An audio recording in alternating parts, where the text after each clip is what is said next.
Maharashtra bulletin, आपला महाराष्ट्र, आपली बातमी। नाशिक महानगरपालिकेत आज स्थायी समिती सभापती पदासाठी बिनविरोध निवडणूक पार पडली। भाजपचे मच्छिंद्र सानप यांना विजयी घोषित करण्यात आले आहे। राष्ट्रवादी काँग्रेसचे अजित पवार गटाचे उमेदवार मुकेश शहाणे यांनी निवडणुकीतून माघार घेतली, त्यामुळे भाजपकडे सभापती पदावर सहज विजय मिळाला।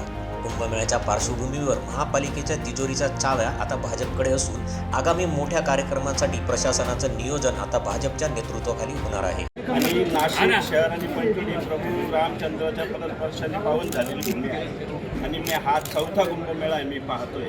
माझे वडील माजी आमदार माझे गुरुवर्य बाळासाहेबजी सानप 2014-15ला ते आमदार होते। त्यांनी असेल आणि आमचे देवेंद्रजी फडणवीस असतील आणि आमचे कुंभमेळा मंत्री गिरीश भाऊ महाजन असतील, त्यांनी मागच्या वेळेस एक चांगले यशस्वीरित्या कुंभमेळा पार पाडला।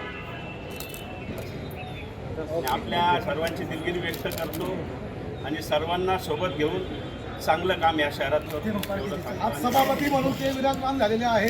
धन्यवाद। जय श्रीराम।